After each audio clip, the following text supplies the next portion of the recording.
Hey everybody, it's Mike Young, lifestyle nutritionist with aPlantBasedDiet.org. Welcome to chapter 147 of my book, Live to 150. And I'm a lifestyle nutritionist, as I mentioned, and I want to get this point across here. It's very general, the last couple of chapters, that I do not want you to assume that plant-based or vegan food is healthy. Do not ever make that assumption.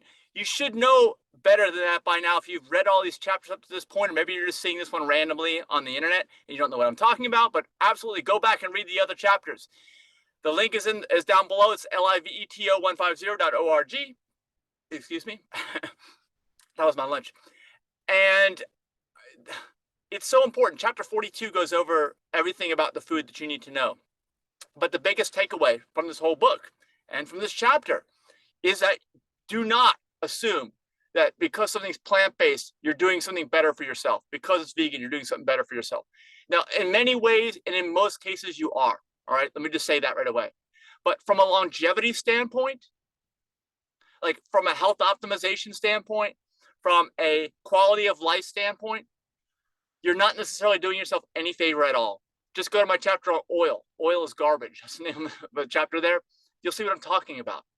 It can be really bad news. And you can be just as unhealthy eating vegan, eating plant-based, if not more unhealthy than eating an animal product or a diet that contains animal products. And I don't want to advocate a diet that contains animal products because I don't see any good coming out of any animal products at all. But we also want you to be sure to optimize your diet here. We want to make sure you take everything into consideration when you're choosing the food, when you're choosing what to put in your mouth 3 times a day or whatever it might be for you. So that is the takeaway. It's really that simple. Let me know down below if you know people who have quit veganism. Like ex-vegans is like a real big thing now, you know, in 2022. And I think that a lot of the reasons why these people have become ex-vegans is because they feel like they were promised or somehow guaranteed that they were going to have better, improved health. And in many cases, they didn't see that at all. And if they saw any change, it was into the negative. And that is really bad because you look on the market right now and I see so many food-like products. We talked about that earlier in the book, the difference between food as grown, produce that your body knows is food, and then food-like products. And what's out there now is just an enormous amount of food-like products are in packages. They have multiple ingredients. They have very long expiration dates. You don't see them in the produce aisle because they're not produce. And I know they say plants all over them, but this stuff is bad news.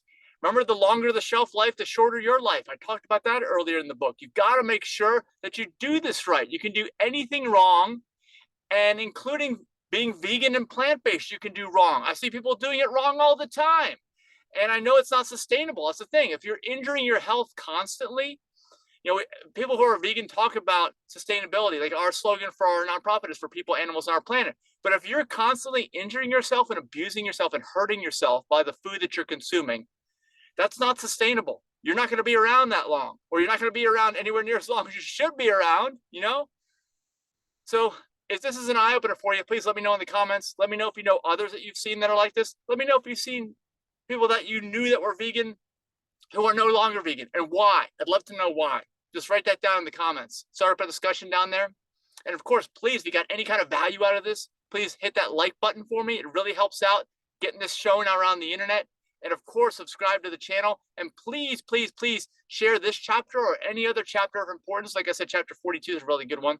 But all the beginning chapters of this book talk about the psychology of what's going on, because I can tell you straight up, you're like, okay, yeah, I know that, right? Okay, I'll do that. But will you actually do it? No. That's why I have so many chapters in the book on this. And I'm going to have actually a really creative solution to you at the very second to last chapter of this book. So be on the lookout for that one too. So thank you for staying with us. Thank you for wanting to learn about all this and passing this word and this knowledge along to others. This needs to become commonplace. And that's why I threw this out here on the internet for free. I really want that to happen. I want it to happen sooner rather than later. So thank you for your help. And I will see you in the next chapter. Bye-bye.